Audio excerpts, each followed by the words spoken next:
আসসালামু আলাইকুম, welcome to my channel. আজ শেয়ার করব ছোলা ভুনা রেসিপি। আসুন দেখে নেওয়া যাক কিভাবে এই মজাদার ছোলা ভুনা আমি তৈরি করছি। ইফতারে আপনারা এরকম ছোলা ভুনা তৈরি করে নিতে পারবেন। সবার প্রথমে এখানে আমি ছোলা নিয়ে নিয়েছি।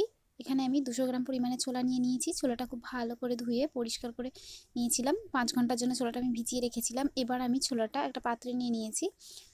নিয়ে এটা আমি 3 মিনিটের জন্য একটু সিদ্ধ করে নেব। শুধুমাত্র এর যে ময়লাটা থাকে ছোলার, সেই ময়লাটা ফেলে দেওয়ার জন্যই আমি 3 মিনিট আলাদা করে প্রথমে এটা কোনো কিছু না দিয়ে শুধুমাত্র পানি দিয়ে সিদ্ধ করে নিচ্ছি। দেখতেই পাচ্ছেন কেমন কালো একটা ময়লা বার হচ্ছে।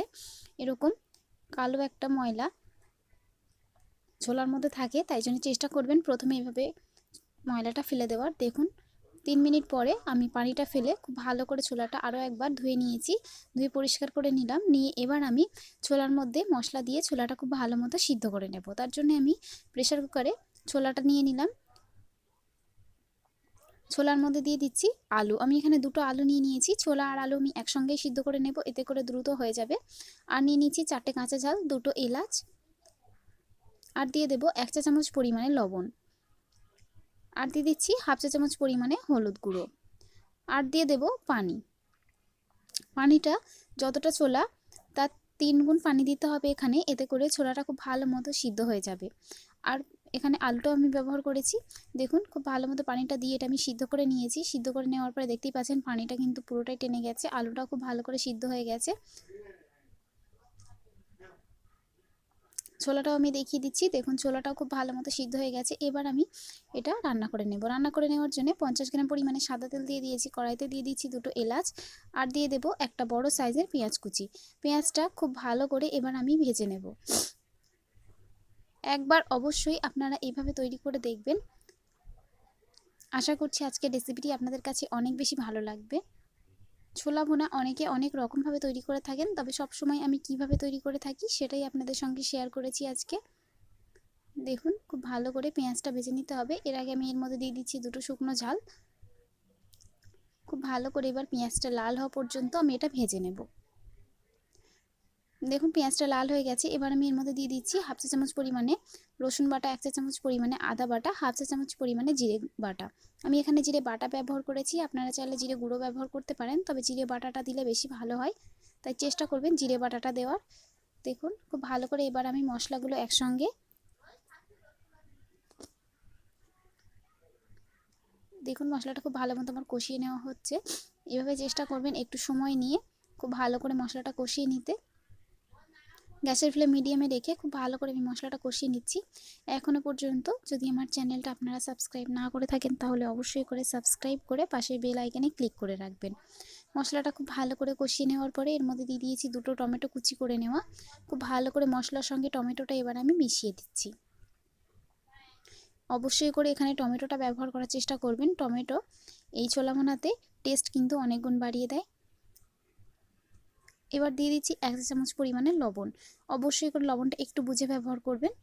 লবণটা দিয়ে খুব ভালো করে একবার আমি টমেটোর সঙ্গে মিশিয়ে দিচ্ছি। খুব ভালো করে মিশিয়ে দেওয়ার পরে আমি টমেটোটা গলে যাওয়ার জন্যে এটা ঢাকা দিয়ে রাখবো 2 মিনিটের জন্যে। দেখুন ঢাকা দিয়ে দিলাম। 2 মিনিট পরে আমি ফিরে আসছি। দেখুন 2 মিনিটের মধ্যেই টমেটোটা খুব ভালো করে গলে গেছে। এবার আমি খুব ভালো করে একবার এটা মিশিয়ে দিচ্ছি। দিয়ে এর মধ্যে আমি গুঁড়ো মশলাগুলো ব্যবহার করব। দেখুন খুব ভালো করে এভাবে একটা হাতার সাহায্যে একটু মিশিয়ে দিতে হবে। দিলেই দেখবেন টমেটোটা যেহেতু গলে গেছে খুব ভালো মতো স্ম্যাশ হয়ে যাবে।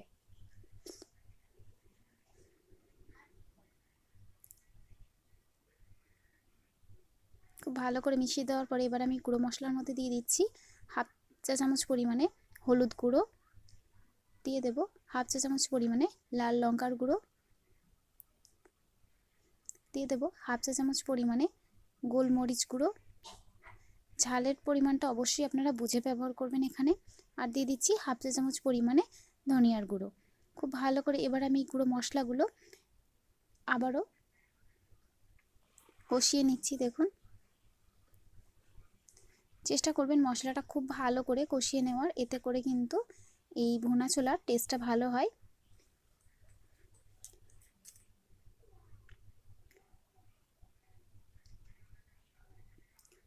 এখানে আমি যে যে উপকরণগুলো ব্যবহার করেছি সবগুলোই আমি ডিসক্রিপশন বক্সে লিখে দেবো, আপনারা চাইলে সেখান থেকে সহজেই দেখে নিতে পারবেন। দেখুন মশলাটা খুব ভালো করে আমার কষিয়ে নেওয়ার পরে আমি এর মধ্যে যে ছোলাটা ছিল পানি সহই সেই ছোলাটা এর মধ্যে দিয়ে দিলাম। একদমই অল্প পানি ছিল, তাই জন্য আমি পানি সহই দিয়ে দিয়েছি। খুব ভালো করে এবার আমি ভোনা ছোলাটা মশলার সঙ্গে এভাবে করে একটু কষিয়ে নেব। 2 থেকে আড়াই মিনিট একটু সময় নিয়ে খুব ভালো করে কষিয়ে নিতে হবে। দেখতেই পাচ্ছেন খুব ভালো করে কিন্তু আমি কষিয়ে নিচ্ছি।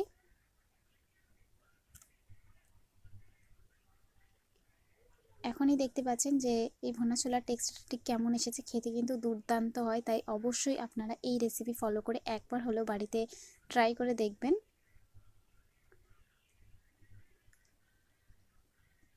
আপনারা যদি চান এখানে কিন্তু আলুটা স্কিপও করতে পারেন, তবে আলু দিলে বেশি ভালো লাগে, তাই জন্য আমি এখানে আলু ব্যবহার করেছি।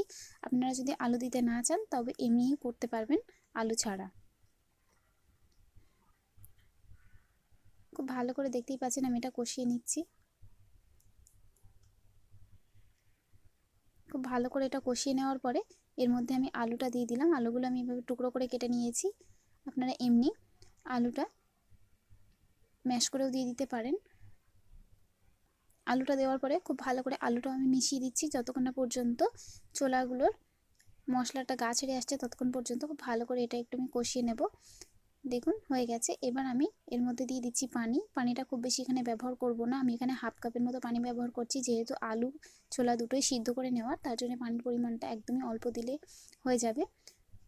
দেওয়ার পরে এর মধ্যে আমি চিনি দিয়ে দেবো। চিনি দিয়ে দিচ্ছি 1 চা চামচ। অবশ্যই করে চিনিটা ব্যবহার করবেন, এখানে চিনিটা কোনোভাবেই স্কিপ করা যাবে না। চিনি কিন্তু অনেক গুণ টেস্ট বাড়িয়ে দেয়। দেখুন চিনিটা দেওয়ার পরে আমি এটা ঢাকা দিয়ে দিয়েছিলাম 3 মিনিটের জন্য। ঢাকা দেওয়ার পরে আমি এটা ঢাকা খুলে আপনাদেরকে দেখাচ্ছি। দেখতেই পাচ্ছেন আমি ঢাকা খোলার পরে আরও 2 মিনিট খুব ভালো করে এটা একটু রান্না করে নেব। নেওয়ার পরে দেখতেই পাচ্ছেন গ্রেভিটা একটু কমে আসবে। কমে আসলেই আমি গ্যাসের ফ্লেম বন্ধ করে দেব। দেখুন হয়ে গেছে এটা। এবার আমি গ্যাসের ফ্লেম বন্ধ করে দিচ্ছি। দিয়ে আমি আরও 2 মিনিটের জন্য এটা এমনি ঢাকা দিয়ে রেখে দেব। ফিরে আসছি 2 মিনিট পরে।